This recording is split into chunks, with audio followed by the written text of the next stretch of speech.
Supreme court ने फौजी अदालतों में सिविलियंस का ट्रायल जारी रखने की मशरूत इजाजत दे दी। ट्रायल का हतमी फैसला सुप्रीम कोर्ट में जेर समाअत अपीलों के फैसले से मशरूत होगा। दौरान समाअत जस्टिस सरदार तारिक ने बेंच में अपनी मौजूदगी का एतराज मुस्तरद कर दिया। वकील लतीफ खोसा ने कहा, हमारे एतराज के बावजूद आप बैठकर केस सुन रहे हैं। जिस पर जस्टिस तारिक बोले, तो क्या खड़े होकर समाअत करें? नहीं होता बेंच से अलग, क्या कर लेंगे? 6 रुकनी बेंच ने 5-1 के तनासुब से 5 रुकनी बेंच का फैसला मुअत्तल किया। जस्टिस मुसरत हिलाली ने फैसले से इख्तलाफ किया। समाअत जनवरी के 30 हफ्ते तक मुलतवी कर दी गई।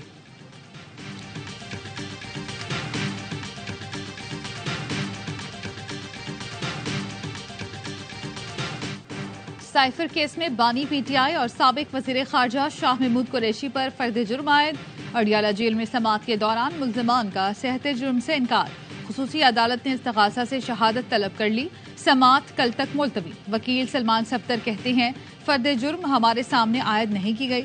मीडिया से पता चल रहा है कि फर्द जुर्म आयद हो गई। अलीमा खान कहती हैं, समझ नहीं आ रहा किस चीज का खौफ है। हमें इंसाफ होता हुआ नजर नहीं आ रहा। ऐसा लग रहा है अपने मुल्क में नहीं किसी और मुल्क में बैठे हुए हैं।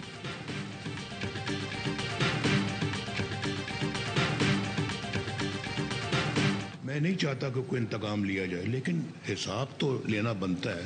वज़ीर आज़म की छुट्टी करा रहे हैं, सिसिलियन माफिया कह रहे हैं, गॉड फादर कह रहे हैं आप। मैंने तो जनरल बाजवा के खिलाफ कोई साजिश नहीं की, जनरल राहील शरीफ के खिलाफ कभी साजिश की है। मेरी दुश्मनी में मैंने क्या बिगाड़ा था? वो उस बेंच का दुख हमें दिए गए हैं।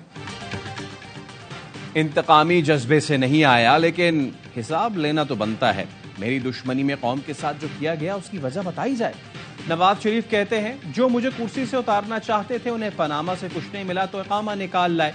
मैंने बाजवा और राहील शरीफ के खिलाफ कोई साजिश नहीं की। मैंने बेंच का क्या बिगाड़ा था?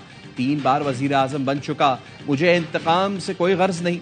जो कौम की बदहाली का जिम्मेदार है उसको माफ करने का कोई हक नहीं। जिम्मेदारों से हिसाब ना लिया गया तो ये तमाशा चलता रहेगा।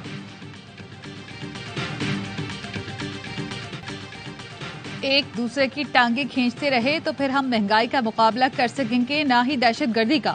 बानी पीटीआई और पीडीएम मसाइल का हल निकालने में इसी वजह से नाकाम रहे। सियासी जमातों ने जिद को मसाइल से ऊपर रखा। बिलावल भुट्टो जरदारी का पेशावर हाईकोर्ट बार से खिताब।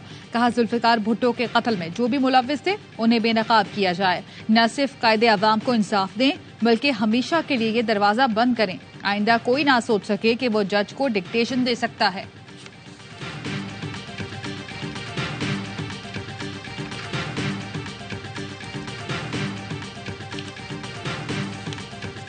पीटीआई के खिलाफ एक बड़ी साजिश बड़े अरसा से हो रही है, और अगर ऐसी कोई साजिश कामयाब हो जाती है तो हम समझते हैं ये 70% अवाम जिसके पास सपोर्ट है, पीटीआई के पास जिनकी सपोर्ट है, ये उनके हकूक की खिलाफ वर्जी होगी। इलेक्शन कमीशन साफ और शफाफ इंतखाबात के लिए इक़दामात करे। हमें अपने निशान के साथ इलेक्शन में हिस्सा लेने दे। चेयरमैन पीटीआई बैरिस्टर गौहर अली खान का मुतालबा।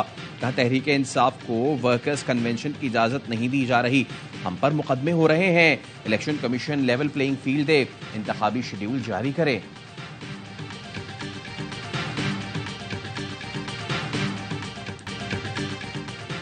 8 फरवरी को इलेक्शन में कोई इबाहम नहीं। इंतखाबात मुलतवी होने की कयास आराइयां दुरुस्त नहीं। इलेक्शन में ताखीर के बयानात का निगरान हुकूमत से ताल्लुक नहीं। निगरान वफाकी वजीर फवाद हसन फवाद का वॉइस ऑफ अमेरिका को इंटरव्यू। कहा, सियासी जमातें इल्जामात के बजाय इंतखाबी मंशूर पर तवज्जो दें। कोशिश है पीआईए की निजकारी को जिस हद तक कर सके कर जाएं। गैर कानूनी मुकीम अफराद की वापसी पर नजरसानी नहीं की जा रही।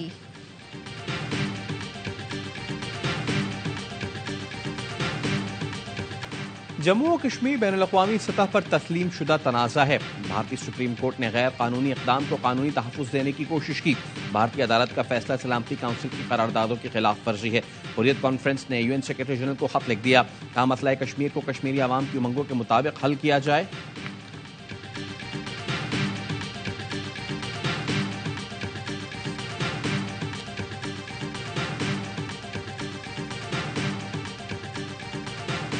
निगरान वज़ीर आला पंजाब मोहसिन नकवी का सिविल अस्पताल से सियालकोट का दौरा। मरीजों की इयादत की, सहूलतों का जायजा लिया। अस्पताल की अपग्रेडेशन और रीडिजाइन करने का ऐलान किया। कहा पिछले चंद हफ्तों में दिन रात काम किया है, जल्द इसके नतीजे आना शुरू होंगे।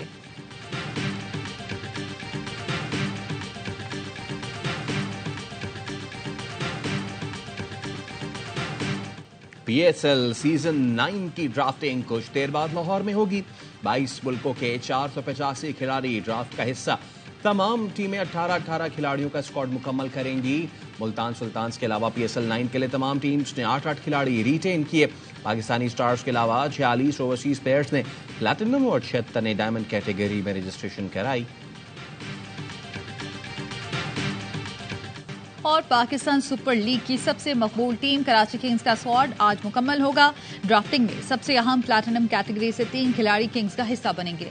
इंग्लैंड के जेम्स विंस और हसन अली डायमंड कैटेगरी में शामिल। शान मसूद, शुएब मलिक और तबरेज शमसी की शमूलियत से गोल्ड कैटेगरी मुकम्मल। सिल्वर कैटेगरी से भी किंग्स 3 खिलाड़ियों का इंतखाब करेंगे।